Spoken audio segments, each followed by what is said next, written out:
नमस्कार दोस्तों, गार्गी क्लासेस पर आपका स्वागत है। डेट आज की 10 जनवरी 2022 और देख लेते हैं इंडियन एक्सप्रेस की इंपॉर्टेंट न्यूज़ जो अभी हम इस वीडियो में डिस्कस करेंगे।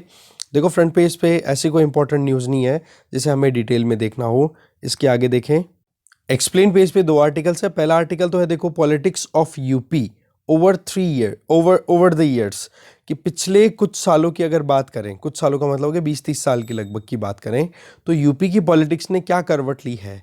तो अगर आप यूपी पीएससी की प्रिपरेशन कर रहे हो तो इस आर्टिकल को आपको बिल्कुल मिस नहीं करना चाहिए। और बाकी आप यूपीएससी या किसी और एग्जाम के लिए प्रिपेयर कर रहे हो तब ये आर्टिकल हमारे लिए इतना रेलेवेंट है नहीं, क्योंकि स्टेट पीएससीज में क्या होता है कि पॉलिटिक्स बेस्ड भी क्वेश्चंस पूछ लिए जाते हैं।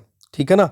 जैसे एक क्वेश्चन आ गया, मान लो कि पिछले 30 सालों में यूपी में जो पॉलिटिक्स का ट्रेंड है उसे एक्सप्लेन करो। 5 नंबर या 10 नंबर का क्वेश्चन आ सकता है मेंस में, यूपी की जो वहाँ की पीएससी एग्ज़ाम है उसमें।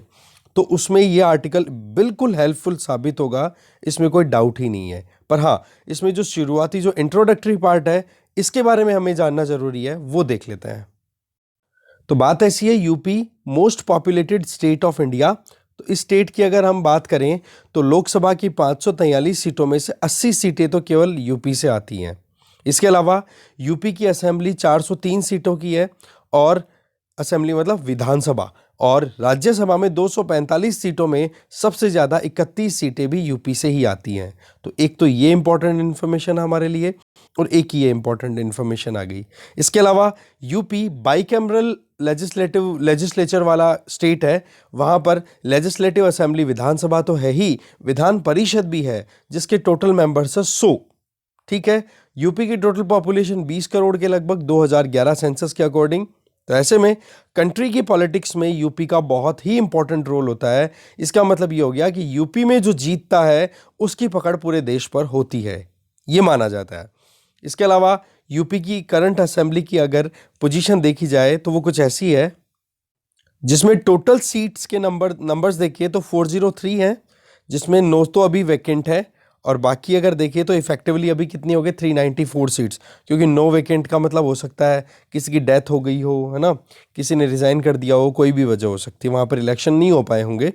तो ऐसे में 394 सीट्स में से 303 बीजेपी के पास है, दूसरे नंबर पे समाजवादी पार्टी है, तीसरे पे बीएसपी है, कांग्रेस के पास में केवल 7 सीटें हैं इन 403 सीटों में से। तो अब देखने वाली बात यह है, 10 फरवरी से लेकर के 7 मार्च के बीच में 7 फेजेस में यूपी में इलेक्शन होंगे, तो क्या आउटकम निकलता है वो देखने वाली बात है।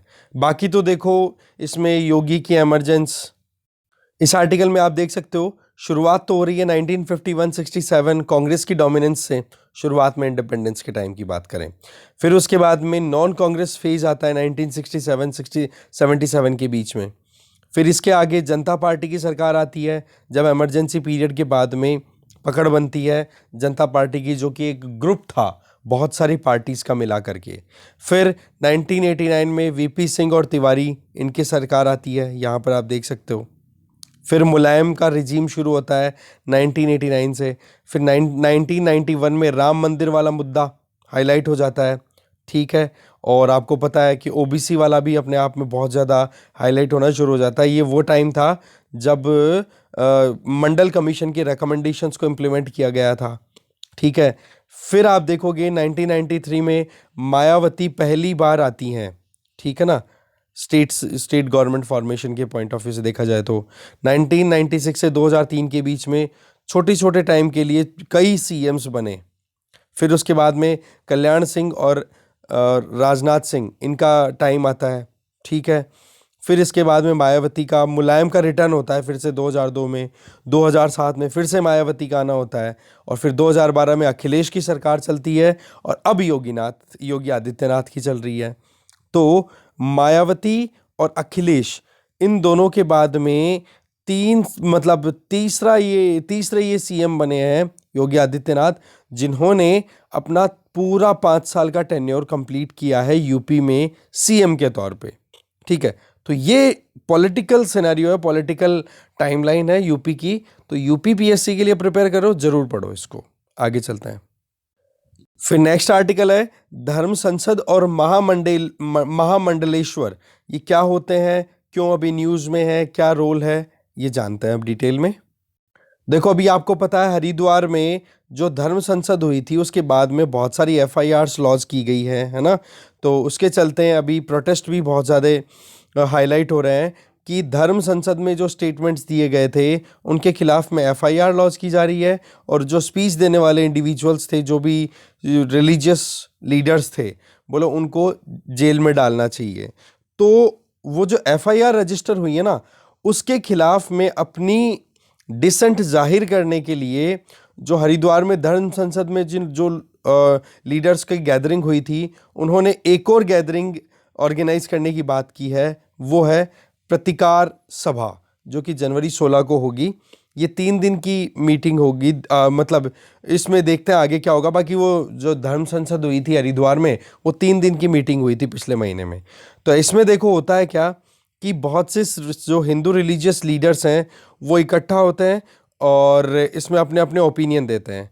पर जो दिसंबर 17 से 19 को हरिद्वार में जो हुई थी धर्म संसद, उसमें कुछ हिंदू रिलीजियस लीडर्स ने माइनॉरिटी कम्युनिटी को एड्रेस किया और उनको टारगेट करते हुए उल्टे सीधे स्टेटमेंट दे दिए, जिनके बारे में आपको पता होगा डेफिनेटली। खैर उन मुद्दों पे हमें नहीं जाना है, हमें तो ये जानना है कि ये हिंदू धर्म संसद ये क्या होती हैं, ये हमारे लिए ज़्यादा ज़रूरी है, ठीक है ना। बाकी पॉलिटिकल ओपिनियन आपका कुछ भी हो सकता है, उससे हमें कोई लेना देना नहीं है। हमें नॉलेज होना चाहिए, वो ज़रूरी है। तो ये क्लोज डोर एक धर्म संसद ऑर्गेनाइज की गई थी। अब इसमें जो स्पीकर्स होते हैं वो महामंडलेश्वर होते हैं। महामंडलेश्वर का मंडल का मतलब एक तरीके का एक ब्लॉक हो गया, एक एरिया, और वहाँ पर कुछ रिलीजियस लीडर्स, उनकी जिनकी पकड़ होती है वो।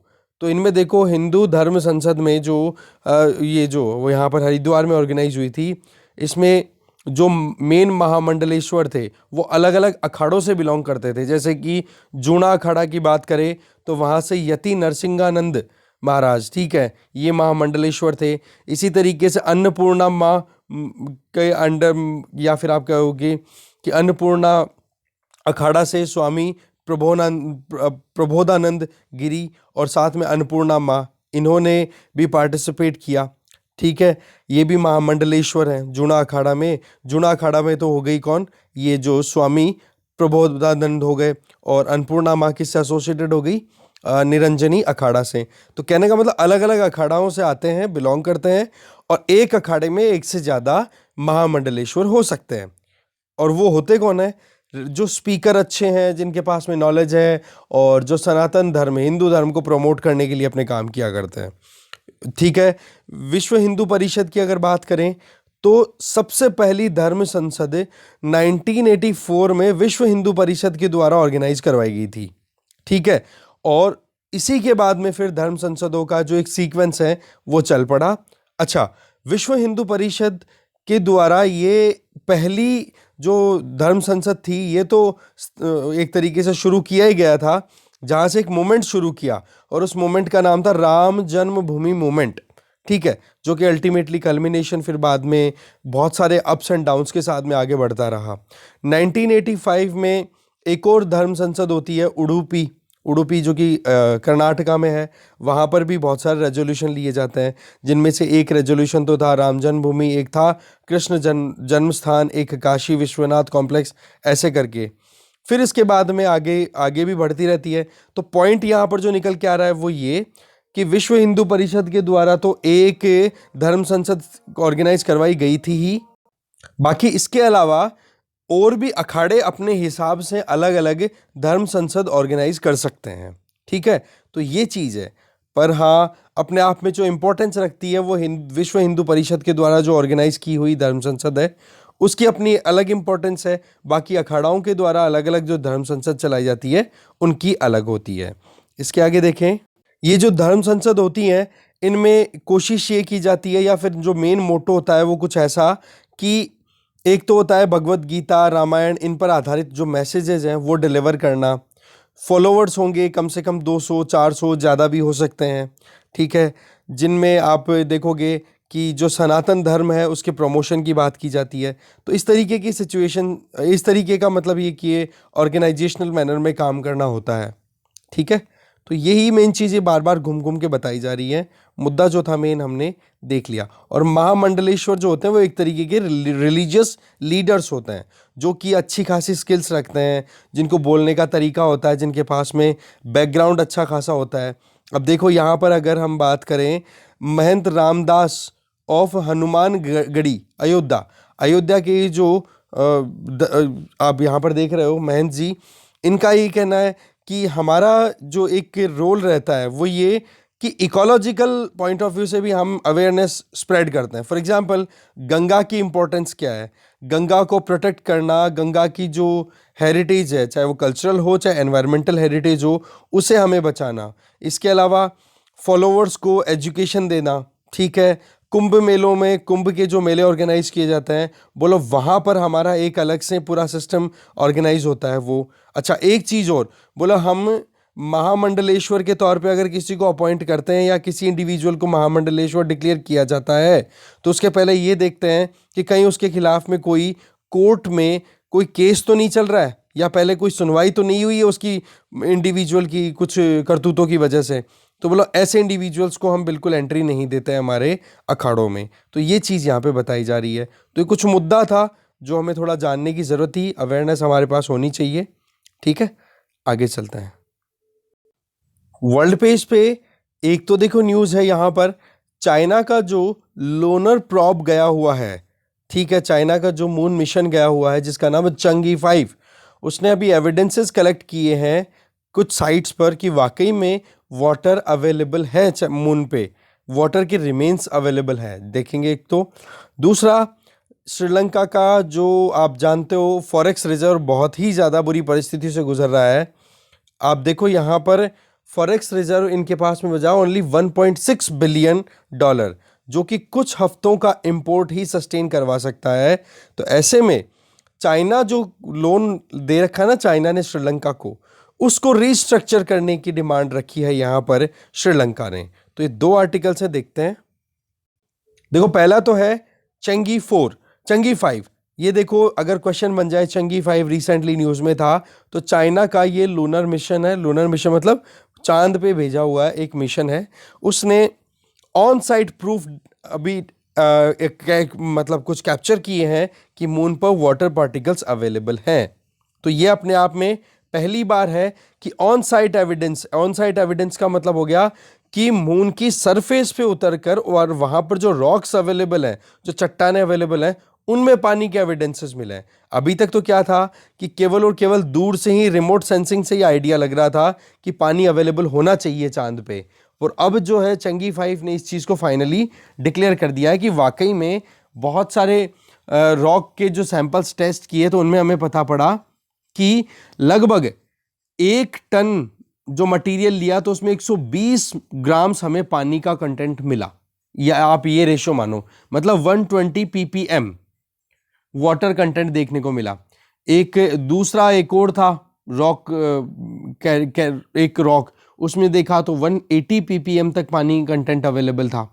तो ये देखो, वैसे तो हमारे अर्थ पे जो रॉक्स अवेलेबल होती है उनसे बहुत ही ज़्यादा सूखी हैं, बहुत ही ड्राई है, पर पानी का कंटेंट अपने आप में डिटेक्ट होना ये कुछ प्रॉमिसिंग चीज़ें शो कर रहा है। ठीक है, तो पहले तो देखो रिमोट ऑब्जर्वेशन था, अब एकदम क्लोजली डिटेक्ट किया गया है, ये चीज़ बताई जा रही है। ठीक है, इसके आगे अगर देखें तो ये जो डिटेक्शन किया गया है उसमें मेन देखा जाता है कि डिटेक्शन के लिए जो वेव्स यूज होती है ना, तो उनमें पता पड़ा कि हाइड्रोक्सिल जो पार्ट होता है ना वाटर मॉलिक्यूल की, अगर बात करें हाइड्रोक्सिल OH नेगेटिव, तो बोला उसने एब्जॉर्ब किया वेव्स को, उससे हमें आइडिया लगा कि वाकई में वहाँ पर अब पानी अवेलेबल रहा। अच्छा, इसमें पानी अवेलेबिलिटी के पीछे कारण तो ये है सोलर विंड। बोले सोलर विंड अपने साथ में हाइड्रोजन कंटेंट लेकर के आती है, और हाइड्रोजन फिर लोनर सॉइल पे अवेलेबल जो भी वहाँ पर हाइड्रोक्सिल कंटेंट है उसके साथ में एक रिएक्शन करके और H2O प्रोड्यूस कर लेता है। तो बोले इस तरीके से हमें एविडेंसेस मिले। ठीक है जी, तो यही चीज़ बताई जा रही है मेनली। तो आगे चलते हैं हम। आगे तो बात ऐसी है, श्रीलंकन इकोनॉमी बहुत ज़्यादा क्राइसिस से गुजर रही है, तो ऐसे में चाइना से जो लोन ले रखा है श्रीलंकन सरकार ने, उसको देखो अभी फिलहाल स्ट्रक्चर करवाने की डिमांड रखी है, ठीक है ना। तो ऐसे में श्रीलंका बहुत ही बुरी इकोनॉमिक क्राइसिस वाली सिचुएशन से गुजर रहा है और अभी उनके पास में फॉरेन रिजर्व बच गया केवल 1.6 बिलियन डॉलर्स। अब आप मान के चलो ये कुछ हफ्तों का इंपोर्ट है, उसी की परिस्थितियां बन रही है। हमने जो एक्सपीरियंस किया था ना 1990s में, 1991 के टाइम पे, वो का उससे भी बुरी हालत यहाँ पर श्रीलंका को देखने को मिल रही है। कम से कम हमारे भुखमरी तो नहीं फैली थी, वहाँ पर बहुत ही बुरे हाल हो रहे हैं। फॉरेन डेट की अगर बात करें, फॉरेन डेट एप्लीकेशन ऑब्लिगेशन मतलब कि जो 2022 में इंटरेस्ट देना है, ईएमआई चुकानी है, उस तरीके से 7 बिलियन डॉलर चुकाना है कितना, केवल 1.6 बिलियन डॉलर्स। इसमें 500 मिलियन डॉलर्स तो केवल और केवल जनवरी में देने हैं और जुलाई में फिर 1 बिलियन डॉलर देना है। तो ये तो अपने आप में वहाँ के लिए क्राइसिस हुआ कि नहीं। और चाइना जो है वो श्रीलंका को कितना लोन दे चुका है ऑलरेडी, 3.38 बिलियन डॉलर्स का। तो इसमें ये देखो कि चाइना के साथ में थोड़ा मैनेज करने की कोशिश की जा रही है। अब देखो भाई, कोविड ने जिस तरीके से हमारे यहाँ पर जो गरीब फैमिलीज़ हैं, मिडिल क्लास फैमिलीज़ हैं, उनका जो हाल कर रखा है, एग्जैक्टली वो का वो हाल श्रीलंका का किया है। क्योंकि कोविड की वजह से एक तो देखो ईस्टर ब्लास्ट हुए थे वहाँ पर, आईएसआई का जो अटैक हुआ, आईएसआईएस का जो अटैक हुआ था ईस्टर के टाइम पे, उसकी वजह से टूरिज्म डाउन हो गया। दूसरा, आपको पता है कोविड की वजह से लोग टूरिज्म के लिए आ नहीं रहे हैं और श्रीलंकन इकोनॉमी टूरिज्म पे बेस्ड है बहुत ज़्यादा, ठीक है। तो ऐसे में श्रीलंका के सरकार ने चाइना के जो लोग हैं उनसे रिक्वेस्ट भी की है कि आप श्रीलंका आओ घूमने, आपको प्रॉपरली कोविड अप्रोप्रिएट मैनर में, मतलब सारा का सारा प्रोटेक्शन देते हुए विजिट करवाया जाएगा। तो इस तरीके से श्रीलंका में अभी बहुत ज़्यादा परिस्थितियां बिगड़ती चली जा रही है। और ऐसा ही कुछ सिनेरियो अभी आप देख सकते हो कि मालदीव में इधर भी देखने को मिल रहा है। तो देखो, वैसे तो श्रीलंका के बाद में जो अभी चाइना के मिनिस्टर जो विजिट पे निकले हुए, मालदीव भी जाएंगे, फिर उसके बाद में एरिट्रिया, कीनिया, ईस्टर्न अफ्रीका में कोमोरोस वाले एरिया में यहाँ पर विजिट करने जाएंगे। तो ये देखो, ये वर्ल्ड मैप पर देखना हमारे लिए बहुत ज़्यादा ज़रूरी है। तो इनके ऊपर एक बार नज़र डालते हैं। इस मैप पर आप एकदम अच्छे से नज़र डालो, ये इंपॉर्टेंट अपने आप में। हॉर्न ऑफ अफ्रीका में एरिट्रिया, जिबूती, सोमालिया, इथियोपिया, ये तो आ ही गए।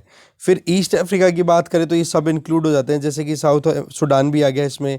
ये रहा कीनिया, ठीक है। इसके आगे नीचे आ जाओ, लेक विक्टोरिया के चारों तरफ कौन कौन से कंट्रीज हैं वो देख सकते हो। इधर कीनिया आ गया, इधर युगांडा आ गया और इधर तंजानिया आ गया, ठीक है। इसके अलावा ये इंपॉर्टेंट लेक्स भी इसमें आप देख सकते हो। लेक विक्टोरिया हो गई, लेक तंगेनिका हो गई, लेक मालावी हो गया, न्यासा भी बोला जाता है इस लेक को। और ये रहा कोमोरोस, ये इधर सेसिल्स है, इधर आप देख सकते हैं सेसिल्स की कैपिटल विक्टोरिया है इधर। ये मॉरिशस नीचे है, ठीक है। तो ये लोकेशंस आप ज़रूर अच्छे से ध्यान से देख लेना और बाकी मैं इस मैप को स्क्रीनशॉट लेकर के आपके साथ शेयर भी कर दूंगा, ठीक है ना। अच्छे से देख लेना, मैप इंपॉर्टेंट है। आगे चलते हैं। इसके आगे एक न्यूज़ और है कि देखो, न्यूयॉर्क सिटी में जो वहाँ के जो इलेक्शंस होने हैं उनके लिए देखो एक नया एक इम्पॉर्टेंट या वाटरशेड मूवमेंट आप देख सकते हो। वो ये कि न्यूयॉर्क में अभी एक नया कानून लाया गया है जिसमें जो न्यूयॉर्क के सिटीजन नहीं है वो लोग भी वोट कर पाएंगे। ये अपने आप में पहला ऐसा मूवमेंट है कि कहीं पर किसी सिटी इलेक्शन में, अर्बन बॉडी इलेक्शन में, यहाँ पर कोई भी नॉन सिटीजन पार्टिसिपेट करने के लिए अलाउ किया गया है। वैसे तो ओपोजिशन पार्टीज ने यहाँ पर कह दिया कि जी अभी हम इसको कोर्ट ऑफ लॉ में लेके जाएंगे, वहाँ पर हम इसके खिलाफ में अपील करेंगे। पर अपने आप में ये मूवमेंट तो है ही कि भाई सिटीजन ना होने के बावजूद भी वोटिंग देने की बात, और इसके बहुत सारे इश्यूज हैं। अब देख लो, आने वाले टाइम पे अब देखने वाली बात है कि इसके ऊपर क्या क्या ओपिनियन आते हैं। सबसे बड़ी बात तो ये हो गई कि इस तरीके से अगर वोटिंग देना शुरू हो गई ना, तो स्टेट की जो डेफिनेशन है उसके ऊपर बहुत बड़ा सवाल लग जाएगा। वो टाइम बताएगा आपको, चिंता मत करो, धीरे धीरे हम सब देख लेंगे। अगर ये मुद्दा हाईलाइट होता है तो इस पर डेफिनेटली ओपिनियन आएंगे अच्छे वाले, ठीक है। आगे चलते हैं। फिर आ जाओ इकोनॉमी पेज पे। इकोनॉमी पेज पे देखो, एक तो न्यूज़ है थर्ड वेव जो कोविड की चलने की है, उसमें देखो एक तो नॉन परफॉर्मिंग एसेट्स बढ़ने का डर है, एक ग्रोथ पे इम्पैक्ट आएगी, सर्विस सेक्टर की बैंड पहले से बजी पड़ी है। तो इसमें देखो, देखने वाली बात है क्या परिस्थितियां निकल के आती है। फिलहाल हाल तो है खराब, आपको भी पता है। इसके अलावा एक इम्पॉर्टेंट न्यूज़ यहाँ पर आप देख सकते हो कि जो Asian infrastructure investment bank AIIB, इसके वाइस प्रेसिडेंट के तौर पे अभी नाम दिया गया है उर्जित पटेल, जो कि हमारे गवर्नर रह चुके हैं RBI के। ओके, तो उनका नाम यहां पर दिया गया है। तो अब देखो AIIB बहुत इंपॉर्टेंट हो गया है यूपीएससी पॉइंट ऑफ व्यू से। इस बॉडी के बारे में जरूर पढ़ लेना। बाकी हो सकी तो कल मैं आपको इसका वीडियो जरूर अवेलेबल करा दूंगा, ठीक है, AIIB के बारे में कि क्या है ये AIIB, पूरी डिटेल दे दूंगा, ठीक है ना। इसमें देखो चाइना की वोटिंग पावर सबसे ज्यादा है, दूसरे नंबर पे इंडिया ही है, ठीक है ना, ये थोड़ा ध्यान रखें आप। चलिए फिर नेक्स्ट न्यूज आ जाती है कि अमेजॉन है वो कंपटीशन कमीशन ऑफ इंडिया के एक ऑर्डर के अगेंस्ट में national company law appellate tribunal के पास गया है, क्योंकि अमेजॉन और फ्यूचर कूपन इनके बीच में एक डील हुई थी पहले 2019 में, जिसमें फ्यूचर कूपन को टेक में इन्वेस्ट करना है अमेजॉन को, और इन्वेस्टमेंट के लिए अमेजॉन ने बोला कि हम 49% इन्वेस्ट करेंगे। फिर बाद में ये 2019 की डील हो गई, उस टाइम पे कंपटीशन कमीशन ऑफ इंडिया ने कोई ऑब्जेक्शन नहीं किया। अब कंपटीशन कमीशन ऑफ इंडिया ने कुछ दिनों पहले, हमने एक न्यूज़ भी डिस्कस की थी, तब ये कहा था कि जी आप ये जो अमेजॉन जैसी कंपनियां हैं ये इन्वेस्ट तो थोड़ा सा कर लेती हैं, और इनको पता है कि आने वाले टाइम पे FDI के जो नॉर्म्स हैं इंडिया में वो थोड़े और ढीले हो जाएंगे, थोड़े और कहते हैं ना कि लूज हो जाएंगे, तो बोला तब हम इन कंपनियों पे पकड़ बना लेंगे। तो बोले ये अपने आप में जो मालाफाइड सोच थी, गलत सोच थी अमेजॉन की, उसके चलते ये डील हुई थी 2019 में। तो इस डील को अमेजॉन और इस फ्यूचर ग्रुप के बीच में जो डील थी 2019 की, उसको कंपटीशन कमीशन ऑफ इंडिया ने स्क्रैप कर दिया कि बोले ये गलत है, और साथ में कंपटीशन कमीशन ऑफ इंडिया की इस ऑर्डर को कि भाई बंद कर दो, इस ये डील ही खत्म है, तो उसको अपील किया है NCLAT में अमेजॉन ने। ये है मुद्दा। इसके अलावा NCLAT से पहले ये मुद्दा अगर थोड़ा और समझे तो फ्यूचर ग्रुप और अमेजॉन के बीच में तो 2019 की डील होगी, जिसमें अमेजॉन ने 49% तक हिस्सेदारी लेने की बात की। पर दूसरी तरफ अगर देखें तो फ्यूचर ग्रुप ने अपने कुछ प्रोडक्ट्स को बेचने के लिए रिलायंस इंडस्ट्रीज के साथ भी डील कर ली, और इस बात को लेकर के अमेजॉन ने भी ऑब्जेक्शन कर दिया था कि भाई आप एक चीज बताओ, जब हमारे साथ आप इतनी बड़ी डील कर चुके हो तो उस केस में आप रिलायंस के साथ डील करो तो उसके पहले हमसे पूछो तो सही। तो फ्यूचर ग्रुप ने ये कहा कि भाई हम कौन सा कंपनी बेच रहे हैं, कुछ प्रोडक्ट ही बेचने की तो डील की है हमने रिलायंस के साथ में। तो इस मुद्दे पर भी बहुत ज्यादा राड अटकी हुई है अमेजॉन, रिलायंस और फ्यूचर ग्रुप के इस ट्रायंगल के बीच में। तो ये है मुद्दा। आप देखते हैं अब आपको क्या करना है। NCLAT और कंपटीशन कमीशन ऑफ इंडिया के बारे में यूपीएससी पॉइंट ऑफ व्यू से एक बार पढ़ना जरूर। आगे चलते हैं। बाकी और कोई इतनी इंपॉर्टेंट न्यूज है नहीं। कनाडा वाला हमने देख लिया था कल परसों कि कनाडा के एक कोर्ट में जो डेवास मल्टीमीडिया है, जिसने एंट्रिक्स के साथ में डील की थी, इसरो की जो कॉमर्शियल ब्रांच है एंट्रिक्स, उसके साथ में सैटेलाइट लॉन्च करने वाला जो मुद्दा हमने देखा था, तो उसमें आपको पता ही है ना कि कनाडा में एक एप्लीकेशन लगाई गई कि भाई कनाडा में जो भी एयरपोर्ट अथॉरिटी ऑफ इंडिया के एसेट्स अवेलेबल है उनको सीज करने के लिए कोर्ट अप्रूवल दे दे। तो ऐसे में कनाडा की उस कोर्ट ने अप्रूवल भी दे दिया कि भाई डेवास जो है वो 50% तक एयरपोर्ट अथॉरिटी के जितने भी मतलब एयर इंडिया के जो फंड्स अवेलेबल है उनको सीज कर सकता है। तो ये अपने आप में बहुत ज़्यादा कंसर्निंग है। वैसे तो इसको अपील करने का पूरा मुद्दा है, क्योंकि इस तरीके के इंसिडेंट्स जो हैं वो हमारे लिए इन्वेस्टमेंट के लिए डेंट का काम करता है। डेंट आ जाता है, इमेज में कहीं ना कहीं डाउनग्रेडेशन हो जाता है, फिर बाद में इन्वेस्टमेंट कम होना हमारे लिए चैलेंजिंग हो जाता है, क्योंकि हम एक इमर्जिंग इकोनॉमी है। इसके आगे देख सकते हो यूनाइटेड किंगडम के जो ट्रेड मिनिस्टर हैं, जिनका नाम है एनी मरीने ट्रेवलियन, वो 2 दिन की विजिट पे आ रहे हैं इंडिया में। देखने वाली बात यह है कि क्या आउटकम निकलता है इनके बीच में बातचीत का, ठीक है, क्योंकि फ्री ट्रेड एग्रीमेंट को लेकर के हम इधर थोड़ा सा बातचीत कंटिन्यू कर रहे हैं। तो देखो जी, जो भी इंपॉर्टेंट चीज़ें थी वो हमने डिटेल में देख ली है। कुछ बचा हो तो आप खुद से और देख लेना। Thank you very much for watching this video.